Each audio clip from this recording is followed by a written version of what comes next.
Acá comienza Otro Fútbol, un podcast dedicado a hablar de un fútbol distinto. Que soy coqueto, no, hombre, lo que pasa es que yo creo que ahí es... soy un tierno. Con Andrés Charria y Martín Jaramillo. Relájese, disfrute, tómese una pola y síganos en redes en @AndrésCharriaS y @TinsaOficial. Ah, y suscríbase a este podcast.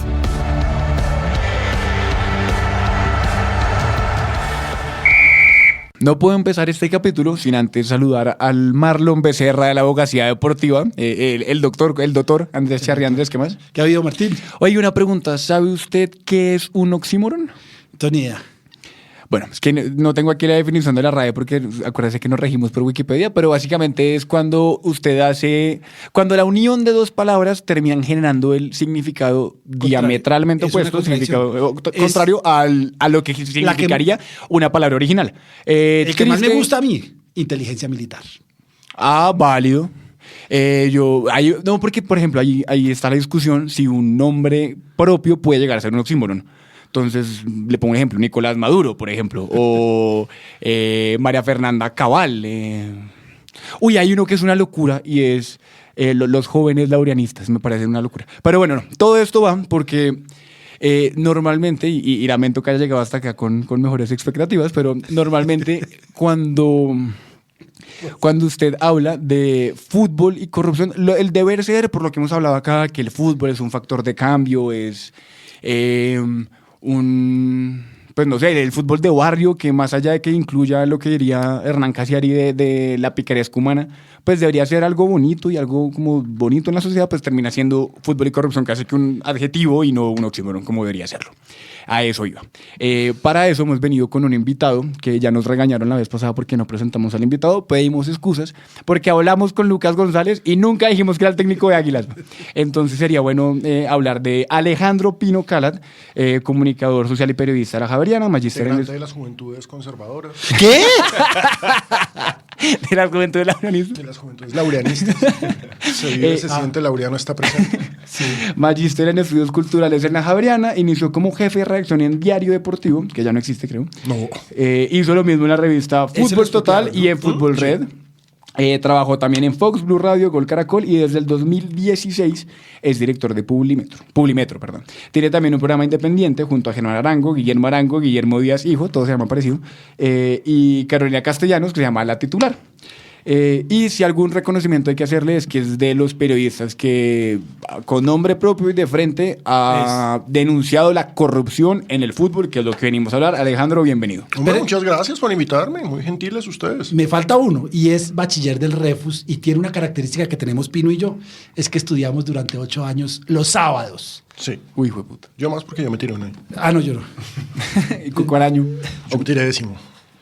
Yo pasé Que en nuestro colegio es 5º bachillerato. 5º bachillerato. Entonces, él es uno de los mártires refusianos que sabíamos que podíamos rumbear. Bueno, yo también rumbeé los sábados. Un paréntesis pequeño, contamos también con la presencia de Mateo Jaramillo, mi hermano, que está acá en el estudio porque se va a vivir... Porque nepotismo, así. Sí, claro. No, y acá, la relación del poder. Acá ya ha venido la mamá, el papá y los 2 hermanos. Claro, pero porque se va a vivir a Myanmar. ¡Ah, carajo! El sábado. Bueno, cuando quiera le caemos. Pero bueno, arranquemos, anciano. Caminando así, nos vamos en bicicleta. En vivo. A mí, una de las cosas que más me molesta de la corrupción en el fútbol es que joden algo que es muy, muy divertido, que es el fútbol. Y obviamente no es el fútbol de barrio, no, el fútbol que uno ve. El fútbol, Millonarios, River, Juventus. Y al final todos como que los atrae la corrupción. Entonces, nada, cuéntenos. Lo que pasa es que lo primero que hay que definir es qué es la corrupción en el fútbol, porque la corrupción en el fútbol hoy en día la asociamos con la dirigencia, pero corrupción en el fútbol ha existido desde siempre. Los jugadores que arreglaban partidos, piensa en la Inglaterra del siglo XIX, cuando el fútbol se populariza, se masifica, y me van a pagar unos peniques más porque voy a arreglar este partido. Sí. Sí, es decir, siempre ha estado presente. En la medida en que es infinitamente popular, va a mover mucha plata. Y como mueve mucha plata, llama corrupción. Pregunta entonces, según eso es como la tesis de los nules, o sea, ¿la corrupción es inherente al fútbol? ¿Viene más o menos? No creo que sea inherente al fútbol, pero la plata es inherente al fútbol. Ese sí es el Ok. punto. La plata es absolutamente inherente al fútbol porque el fútbol es el deporte más popular del mundo. E inevitablemente hay quienes la hacen limpia y hay quienes la hacen sucia. Muy, muy, muy sucia. Y hay quienes se aprovechan porque es que el fútbol le gusta al poder. A los poderosos les gusta el fútbol. Sí. Sean poderosos limpios, sean poderosos oscuros. Es decir, recordemos que acá básicamente el 80% de los equipos pertenecieron a narcos. Porque era una forma de control y poder social. Yo soy dueño de este equipo. Y daba estatus. Pero por supuesto, es que a ver, ¿quiénes eran los dueños de los equipos de fútbol en Colombia? Los ricos regionales, los que Pablo Escobar definía como los ricos de Colombia son muy pobres. Sí. Entonces, esos ricos que eran muy pobres tuvieron una crisis económica brutal durante el gobierno de López Michelsen. Acuérdense que tuvimos la crisis del café, pues que fue muy chistoso, porque es que se quiebra Brasil porque se congelan todas las plantaciones de café. Las y entonces del Brasil. Exactamente. Entonces, el café del mundo, ¿dónde va a estar? En Colombia. Y empieza a entrarle plata a Colombia, empieza a entrarle plata a Colombia, y empieza a entrarle plata a Colombia, y se disparó la inflación, porque el gobierno era muy mediocre. Todo el mundo plantea que Alfonso López Michelsen era un gran estadista. Cuando uno lee historia, Alfonso López Michelsen fue un desastre de presidente. Entonces, la inflación llevó al famoso paro nacional del 77 y se quebraron un montón de empresas. Se quebró, pues, a ver, la gente estaba pobre. Y si la gente estaba pobre, pues los dueños pobres, entre comillas, de los equipos de fútbol estaban pobres. ¿Y quiénes aprovecharon? Los narcos. Y se metieron de frente. Que además habían aprovechado porque como estaba entrando tanto flujo de plata al país, el gobierno de López Michelsen, ¿cómo lo decimos de forma tierna?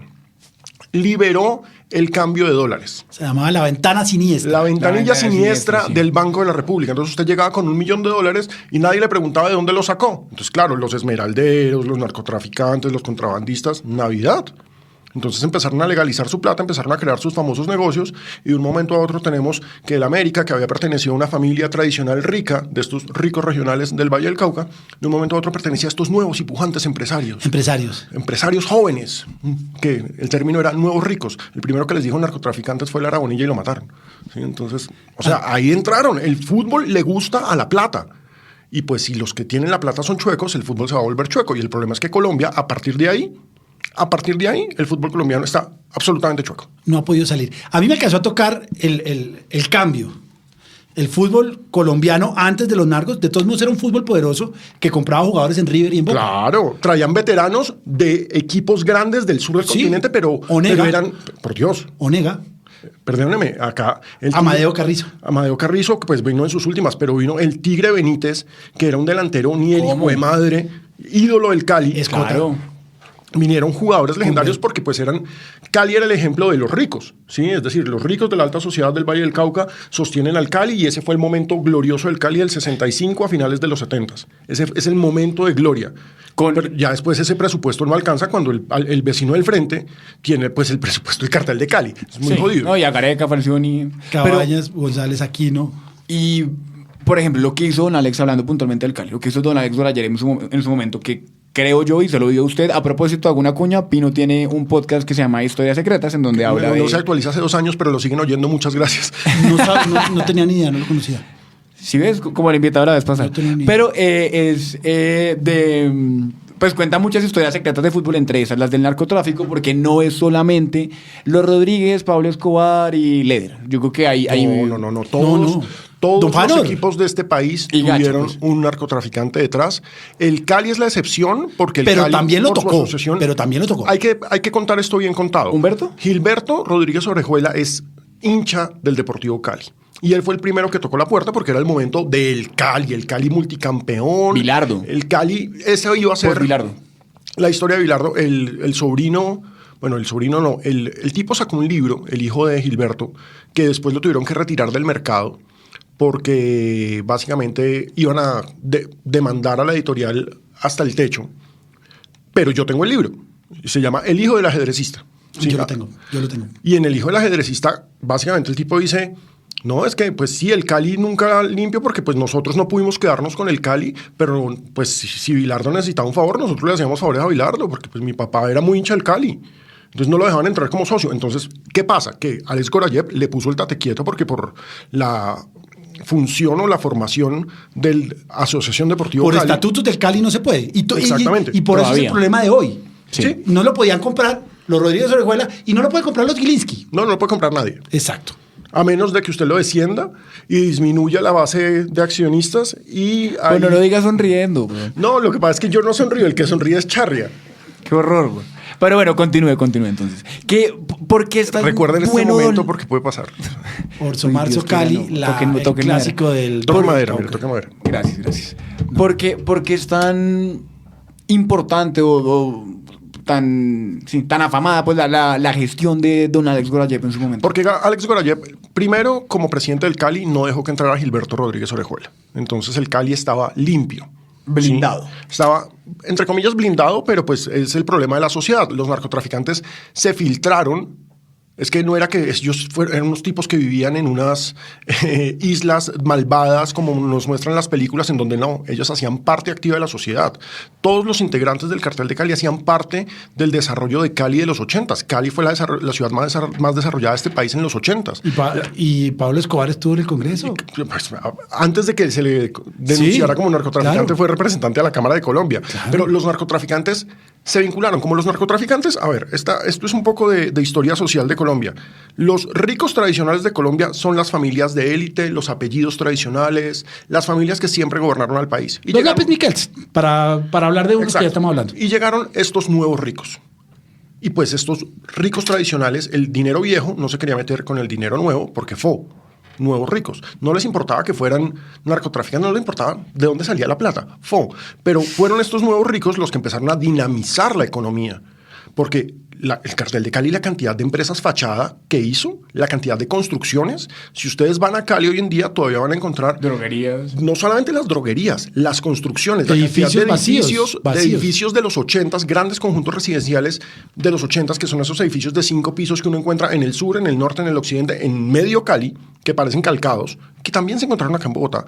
Era la forma de lavar plata, es decir, tú construyes y construyes y construyes y después dices que vendiste todos los apartamentos y lavaste plata. Lo mismo con el ganado. El ganado siempre es la forma histórica de lavar plata, ¿sí? No, es que le vendí 7,000 cabezas de ganado a Charria. Ah, bueno, Charria, ¿dónde están las cabezas de ganado? Se murieron. Y como tenían aftosa, las quemé. Ya, listo. Lavamos plata. Mucha. Okay. Lavamos mucha plata. Entonces, esta gente empezó a dinamizar la economía para lavar su plata. El crecimiento, hay quienes dicen y hay economistas súper agresivos que aún plantean que la economía colombiana está totalmente narcotizada, es decir, que en el momento en que se acaba el narcotráfico, la economía colombiana se quiebra. Pero pues eso es otro tema. Ahora, el fútbol colombiano estaba totalmente narcotizado, porque es que la crisis económica de finales de los 70s impedía que trajéramos a esas figuras que se estaban trayendo antes. Es que durante los 60s y los 70s no fue el dorado cuando tuvimos a los mejores jugadores del mundo en una liga corrupta, porque nunca nos olvidemos que la DIMAYOR nació corrupta. Sí. Era una liga pirata. Nos robamos a todos los jugadores de Argentina. Nos los robamos, vulgarmente. Por eso nos echaron de la FIFA y nos importó un carajo. Nunca se olviden eso, nos echaron de la FIFA. El caso es que en los 80s el fútbol colombiano era espectacular. Unos equipos que eran una tromba, pero a nadie le importaba que detrás de esa tromba estuviera la plata de los narcos. Es decir, Gacha en Millonarios no existía, los Rodríguez en América no existían. Todo el mundo sabía que eran de. Eran Doña Beatriz en el Millonarios y Don Elber Tamayo en... Exactamente. ¿Y cómo terminó Tamayo? Doña Beatriz en América y Don Elber Tamayo. Exactamente. No, Tamayo se murió de un Se murió infarto. solo, exactamente. Es de los raros. Pero hay dos presidentes de Millonarios, a uno le pasaron un campero por la cabeza. Exacto. Allí muy cerca de donde estamos grabando. Y hubo muchísimos. No, perdóneme. El Medellín le asesinaron, si no estoy mal, 4 presidentes en los 80s, porque cada uno de los presidentes era acusado de ser testaferro del cartel de Medellín. Hay la leyenda urbana de que no, es que Pablo Escobar era el dueño nacional. No, Pablo Escobar no era el dueño nacional. Nacional pertenecía a una familia de estas prestantes de plata tradicional, la de Hernán Botero Moreno. Sí. ¿Y qué pasa con Hernán Botero Moreno? Hernán Botero Moreno era el dueño de las casas de cambio, era el dueño del Hotel Nutivar en Medellín. Y era el dueño de la casa de cambio del Hotel Nutivar en Medellín. Y era dueño de casas de cambio. Y pues cuando liberaron el cambio de dólares, de un momento a otro Hernán Botero Moreno se tapó de plata. El gobierno gringo lo acusó de usted le lavó 55 millones de dólares al narcotráfico. Y fue el primer extraditado de Colombia. El primer extraditado de Colombia era el presidente de Atlético Nacional. Y hay una foto muy famosa de Hernán Botero Moreno con dólares en el banquillo de Nacional. Entonces, ese era nuestro fútbol. Yo voy a hablar, claro, y no quiero cerrar los ojos, estaba bastante joven, pero había unos partidos espectaculares que no se veían. Voy a poner América y Millonarios. América tenía a Falcioni, arquero de la selección argentina. Estaba Balvis puede estar, no era porque llega después, pero están Balvis, Pascutini, tenían la mitad a Cabañas, a Willington. Willington era suplente, hermano. Willington era suplente. Y el Canculi. equipo, ¿se acuerda del equipo de los Pitufos? Como ellos querían ganar Copa Libertadores. Es que, mire, esto es muy extraño. ¿Cuántos jugadores tiene en nómina Real Madrid, que es el equipo más poderoso del mundo? Debe tener 27, 28, porque no puede tener más. 28 jugadores, porque ahora la regulación Sí, es claro. El América de Cali tenía 150 jugadores en nómina. Yo le cuento 150 en nómina, pagado. Yo le cuento la historia que me contó un amigo de los de Cali, que llegaban a la feria de Cali a la mesa de don Miguel Rodríguez Orejuela. Claro, Don Miguel. Don Miguel. Y Y es que a mí me encanta que ningún futbolista que jugó en el América dice, no, sí, claro, pero todos le dicen Don Miguel. Miguel. Oscar Córdoba, hoy en pero día. espérenme, le acabo de contar la historia. Entonces, que este tipo estaba sentado con sus amigos e iban pasando los presidentes de los clubes. Pereira, Bucaramanga y algunos. Y entonces iban pasando y él iba anotando y le iba dando a los jugadores que le paga, y él le daba la plata a los presidentes de los Para que clubes les pagara a los jugadores. y no le pagaba. Entonces, al año siguiente, este tipo, Miguel Rodríguez Orejuela, le pagaba lo que le debía a los jugadores y le seguía prestando. Entonces, era muy fácil. Yo lo que digo, y es lo que más dolor me da, y lo digo por Ochoa Uribe, no necesitaban el empujón. No, es que Ochoa No, Uribe ahorita. se tiró una frase que para mí define absolutamente el periodo, porque, a ver, los futbolistas eran empleados. Que los dueños eran traquetos, sí, pero ellos eran empleados y ofrecían el mejor espectáculo, porque es que el fútbol de los 80s era una locura, espectacular. era una locura. Cualquier partido entre Millonarios, América, Nacional, el Medellín tenía un combazo. Santa Fe, tenía un Rincón, combazo. Valvis. Ahorita hablamos de Santa Fe porque Santa Fe era bien lavaperros del América, ¿o no? Sí, porque pues digamos que tiene un poco de jerarquía. Si el dueño de la América de Cali es la cabeza del cartel de Cali y el dueño de Santa Fe es la mano derecha del jefe del cartel de Cali, porque el dueño de Santa Fe era Fanor Arizabaleta, inevitablemente pues tú le vas a mandar tus mejores jugadores Por al eso patrón. Rincón iba para arriba. Todos. Rincón, Eduardo Niño, Wilmer Cabrera, Balvis. Checho Angulo, Checho Angulo, Balvis. Checho Angulo que está dirigiendo los inferiores del Cali. Entonces, pero realmente era un equipazo. Eran unos equipazos. Y llegaron jugadores que ya nunca volvimos a ver. Bausa, Perdóname. Gasparini. Equipazo.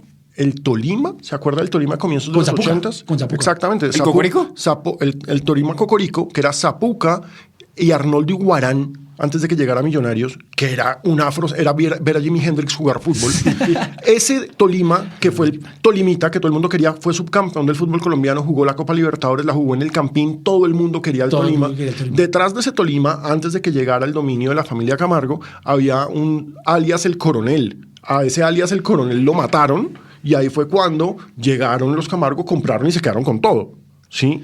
Sí, digamos que lo más impresionante es que además se tomaron el fútbol porque llegaron a ser presidentes de la federación y la DIMAYOR y la pasaron a Cali. Hubo un momento en que la sede de la Federación Colombiana de Fútbol estuvo en Cali. Y usted habla con los jugadores, con Oscar Córdoba y con otros, no lo van a contar y no les vamos a preguntar. Pero a las 12 de la noche, cuando estaban en concentración, los llamaban para que fueran a saludar A Don Miguel, a Odier. porque era Don Miguel. Entonces, ese es un fútbol que nos tocó y que nos quedó. Y quedan todavía muchos resabios. Pero entonces, espere, pregunta antes, perdón, atravieso a las bestias. De ese fútbol, que evidentemente a mí no me tocó, de las cosas más tristes, creo es que no quedó nada. No hay infraestructura, La única no era hay la títulos. la del América. No hay títulos. La del América sí, porque América tiene una sede de Claro entrenamiento que hay maravillosa. títulos. Es decir, Una Libertadores. Más allá del. Pero piense que antes, a ver, el América de Cali no tenía una sola estrella antes de 1979. Ah, no, claro. ¿Sí? 79. Es decir, el América de Cali era un equipo popular, era el equipo del pueblo de Cali, era el equipo del barrio obrero y demás, pero el América no Era el ganaba, equipo pobre. Porque era el equipo pobre. La inversión económica, pues al menos esto es lo que dice la historia, la inversión económica que hizo la familia San Giovanni, que era la familia tradicional dueña del América, para sacarlo campeón en el 79, cuando contrataron a Ochoa, cuando contrataron a Cañón, Pascutini. cuando contrataron a Pascutini, a Bataglia. No, Bataglia ya después.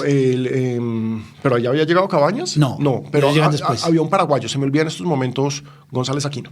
No, eso llega en el tiempo. Después le cuento. ¿Seguro? Sí. Sí, no me acuerdo. Esa es la historia oscura. No, obviamente. Obviamente no, sí, tiene toda la razón. Ellos llegan Me después. acabo de acordar del cuento. La inversión económica que hicieron para esto fue muy dura, ya no había plata. Y en 1980, así casualmente, en los libros, aparece como nuevo socio Miguel Rodríguez Orejuela. Porque Miguel Rodríguez Orejuela dijo, mire, ustedes frescos, yo pago la nómina. yo soy hincha de este equipo. Y pues como Miguel Rodríguez Orejuela no era narcotraficante públicamente, sino que era un joven y pujante empresario que estaba montando droguerías, negocios de inversión, negocios de barcos, negocios de compra, Emprendedor. etcétera, etcétera, etcétera. Un gran emprendedor. Y pues de un momento a otro, en 1982, esto lo cuenta un gran trabajo periodístico que se llama Los Amos del Juego, que tuvo que sacar un periodista que se llama Ignacio Gómez, que hoy es el subdirector de Noticias 1, y lo tuvo que sacar, en ese entonces él hacía parte de la unidad investigativa del Espectador. Lo tuvo que sacar con un alias, porque si lo sacaba por nombre propio lo mataban. Y ese libro, los narcos mandaron a comprarlo en todas las librerías. Ese libro solo se consigue en libros de viejo. Obviamente la editorial nunca sacó una segunda parte, a pesar de que el libro fue un éxito comercial, porque es que estos manes mandaron a comprar todas las copias. Usted coge el libro y está todos los análisis contables y explican cómo se lavaba plata, cómo en el momento en el que Lara Bonilla en 1983 da la famosísima declaración, los clubes que pertenecen al narcotráfico Dineros son calientes, dos puntos. ¿Sí? Los clubes que pertenecen al narcotráfico son 2 puntos. Millonarios, América, Nacional, Medellín, Pereira, Unión Magdalena, porque el cuento de la Unión Magdalena es... Unión Hasta Magdalena hoy en día. Digamos que no es con el narcotráfico. El dueño de la Unión Magdalena es un asesino. Sí. ¿Sí? Está detenido por homicidio. Pero hay una cosa, y yo vuelvo a hablar de fútbol, es que los que éramos hinchas de Millonarios, que sufrimos mucho a la América, uno sabía, necesitaban un punto, minuto 85, y se decía en el estadio, ya viene el penalti de Lugo. Atención, cuando se acuerda que todos los partidos eran simultáneos y uno oía el radio y oía su partido y le gritaban penalti en Cali, y uno ya sabía, gol de Lugo, penalti de Lugo, gol de Bataglia. Yo lo que digo, y lo que dice Ochoa, no sé, creo que no, al final no echó la frase. Cuando, tiene toda la razón, ¿sí? Cuando ganamos somos narcos, cuando perdemos es por malos y cuando ganamos nos dicen mafiosos. Claro, pero es que Ochoa no necesitaba el empujón que le daban con los penaltis de Claro. Lugo. Ochoa primero era un gran técnico, pero el equipo que tenía Era un combazo. Era un equipo muy fuerte que no logró, bendito sea mi Dios, y hoy en día me gusta la América, no logró quedar campeón de Copa Libertadores. Yo me acuerdo, yo no sé si alguno de ustedes se acuerda, el gol de Rafa Gol Aguirre en Santiago de Chile, cuando Ochoa se le fueron las luces, o yo no sé qué habrá Sí, no, pasado. el gol de Aguirre se fue la luz en Cali. ¿Usted sabe esa historia? No. O sea, se tuvo que jugar tercer partido en la Sí. final de la Libertadores Sí, sí. porque digamos que en ese entonces no importaban los goles, importaba que si ganaba el uno y Eran ganaba los el puntos, otro, eran los se puntos. iban a un tercer partido y generalmente los desempates se hacían en Santiago de Chile, lo que era bastante particular. No, porque es que normalmente las finales eran Brasil, Argentina Ajá. y Uruguay. Entonces Exacto. corría y Olimpia. Exacto, obviamente. Y Olimpia. Sí, y entonces los mandaron a Santiago de Chile y pues el partido está empatado. Ochoa hace... Mete a una locura. Asterilla Exacto. de centro delantero, que era un central, un morocho enorme, era un armario, y lo mete a Asterilla, era un armario. Claro, entonces lo tiraba para que cabeceara, entonces empezaron a tirarle centros, pero como metió a Esterilla de centro delantero, o sea, lo sacó del fondo y lo metió de centro delantero, dejó un hueco en el fondo. Y al dejar un hueco en el fondo, último segundo del partido, y Aguirre recibe la pelota y todo el mundo se para y se va la luz en Cali. Cuando se fue la luz, un apagón como de 2 minutos. Cuando volvió la luz, Campeón. estaba celebrando Peñarol, levantando la copa. Yo estaba en Bogotá y me acuerdo y fui muy feliz. Entonces, no, es que realmente yo siempre digo, yo no soy envidioso, yo he tenido todo lo que he querido en la vida, pero solo he tenido envidia durante 5 años, cuando América ganó 5 años seguidos el campeonato. Después Millonarios gana 2 y el segundo, sobre todo, no es muy limpio. La del 89. La del 89, y después en el 90 iba a ganar y mataron a Ortega, los narcos. No, a Ortega lo mataron en el 89 y se canceló la Por copa. eso, 87 y 88 es Millonarios. Ah, sí, Ortega el lo primero mató. que eran Videla, Banemerac. Pero en el Rubén Darío, 89 el un Unión equipazo. Magdalena era una grosería. ¿Tú entendías Era muy eso? bueno. Sí, era un gran equipos. equipo. Que todo el mundo decía que si no era Millonarios, Digamos ganaba que la Unión. de cara a los cuadrangulares, pues es decir, veníamos del Imperio del América, los 2 títulos de Millonarios, estaba Nacional jugando muy bien, pues tanto así que en mayo Copa Libertadores. era campeón de Libertadores, el 31 de mayo Nacional fue campeón de la Copa Libertadores, entonces esa era una gran liga, pero era una gran liga en la que ya estábamos en la guerra de los carteles, era una gran liga en la que Había unas apuestas brutales. las apuestas entre los narcos, y ni siquiera entre los grandes narcos, entre los lavaperros eran tenaces, y la compra de árbitros y las amenazas a los árbitros, o sea, a Felipe Russi lo secuestraron. A Pérez, Armando Pérez, lo Armando secuestraron, Pérez, le dijeron que lo iban a borrar. Exactamente, lo iban y pues terminaron matando A Ortega. a Ortega. Pino, de preguntas que tenía acá. O sea, yo sé que usted es bien apasionado por la historia, por lo que me doy cuenta, entonces no creo que el hecho de hablar de tanta porquería le baje como las ganas de hablar de fútbol. Pero ¿no le ha bajado su calidad de hincha? Sí, claro, total. Muchísimo, muchísimo. Total. O sea, hoy en día usted ve un partido y eso que hoy en No, día es o sea, distinto. yo soy hincha de Millonarios y por supuesto disfruto las victorias de Millonarios y pues soy crítico cuando juega mal y demás, pero lo que pasa es que como yo conozco las entrañas del fútbol colombiano, cuando un hincha conozca eso y se entere de eso, se le destruye totalmente el romanticismo. ¿Sí? La forma en que se arreglan entre los dirigentes, las asambleas que son absolutamente vergonzosas, porque las asambleas de Dimayor son vergonzosas, ¿sí? Firman vainas que no leyeron. No, pero Simón Gaviria también. No, sí, por eso. No, lo leyó Claro. pero por encimita, que es distinto. Hizo un resumen. Usted es generación Simón Gaviria. Es que acá está el hermano de Martín. Y esa es la generación. Yo le decía a mis alumnos, ustedes que son generación Gaviria, por favor, no lean por encimita. Sí, yo creo que el fútbol tiene eso. Y seguimos teniendo coletazos. Unión Magdalena, Eso le iba a Llaneros. decir. Santa Fe. Sí, claro, es decir, digamos, No, pero el partido Unión Magdalena. contra ok. Llaneros. El partido Unión Yo Magdalena. hablaba de los dirigentes de la Unión Magdalena particularmente. No. Sí, no, el dueño de la Unión Magdalena, pues Eduardo Dávila, mire, es tan porquería el fútbol colombiano que un tipo que está detenido por asesinato participa en las asambleas. Con brazaletes de la casa. Claro, por supuesto, sí, es decir, en las reuniones de Zoom, es una vaina que uno dice, ay, de por Dios, De por Dios. sí, de por Dios. Bueno, nos dijeron que estamos muy largos, podíamos hablar Anda. 10 horas, pero creo que ya nos toca despedirnos. De pronto hacemos un Pino Reload, porque podemos hablar de otras cosas, de rugby, de otro fútbol. No, pero mire, para terminar, Sí. en general con lo que comencé, uno piensa en la corrupción y uno piensa en la dirigencia, pero en últimas piensan en los jugadores, lo que acabamos de ver con los pelados del Once Caldas, por ejemplo. Sí, Sí, tristísimo. John Biafara, campeón de Copa Libertadores, jugador de fútbol inglés, jugador de Selección Colombia, ¿sí? Un tipo con una carrera tremenda, extraditado por hacer parte El Pitufo, del cartel el del Pipa Golfo. de Ávila. El Pipa, pues que... Diego León Osorio, que es el mejor lateral de la historia de este Sí, país. Sí, lejos. Y pues lo Felipe Pérez. capturan. No, pues o sea, la cantidad de jugadores que han asesinado por estar vinculados con. Pipe Pérez es el más famoso, el Torito Cañas, acuérdese. El Toro Cañas. O sea, la corrupción permeó y bajó derecho hasta los futbolistas. Es que si uno mire, en esas acusaciones que son absolutamente demandables ¿cómo se llama? De Rodríguez, del hijo de Gilberto. El tipo... Miguel. Luis Miguel, Juan Miguel. No, William. Es William Rodríguez. El tipo, por ejemplo, tira acusaciones durísimas contra Pimentel. ¿Sí? Entonces, el tipo planteaba en ese libro, que insisto, es un libro que no salió al aire, planteaba que Pimentel le aprendió del negocio a y uno dice como, uy, ¿qué es esto? O sea, y uno obviamente le pregunta a Pimentel y Pimentel, no, este tipo está loco, etcétera, etcétera, etcétera, etcétera. Entonces... Sí, yo siempre le digo, pero no son los de ahora, yo creo que ahora están más, pero jugador de fútbol esperaba como las reinas de belleza que apareciera un duro Claro. para que lo ayudara. Y hubo muchos que cuando les apareció el duro acabaron picados como un defensa central del Junior que se llamaba Gabriel Martínez, si no estoy mal. Que acabaron picados, porque todos esperaban, yo hablé con uno hace unos 15 años, dice, es que vamos a ir a jugar a la hora de un partido. Y yo le decía, pero ¿para qué van a ir? No, porque de pronto nos da una plata. Y a los 5 días hablé con él y les habían dado 60,000 pesos. Y le dije, no hiciste negocio. Te costó más ir y volver que lo que te dieron. Sí, pero era un duro y de pronto a uno le cae algo. Es el deseo de que le apareciera a uno. Yo creo que hoy en día ya no hay. Yo creo que hoy en día el deseo de cualquier jugador es salir de acá. Claro, irse. Porque es que no se olvide que el salario mínimo en España para un jugador de primera división son 10,000 euros. Que esos son 50 millones de pesos. No le pagan tanto acá. Entonces ya están buscando otra salida. Claro, todos queremos dinero y los jugadores más, porque además tienen muy corta vida.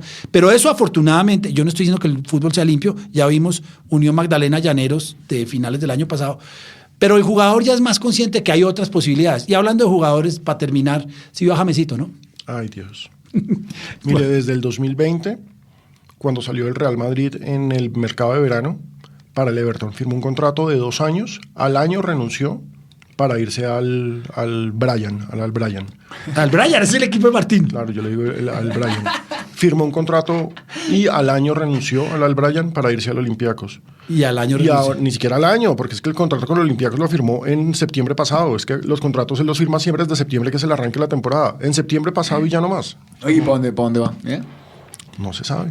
Yo creo que va a terminar en Estados Unidos. O Brasil, ¿no? Él no quería Botafogo, yo siempre vi eso. Botafogo estaba buscándolo, pues. Pues Pero yo creo que cada vez es más difícil que lo contraten. Bueno. Bueno, Pues Pino, muchas y no, gracias a ustedes, muchísimas gracias por invitarme. por la Coño. oportunidad, sobre todo. muchas gracias por... Gracias por la oportunidad. Sí. Muchas gracias. ¿De qué gracias por la oportunidad? ¿De qué gracias? Quiero agradecerle a mis patrocinadores. A la No tenemos, pero si quieren pautarnos, pues acá bienvenidos, no hay problema. Bueno. Nos avisan. Muchas gracias. Nos vemos después.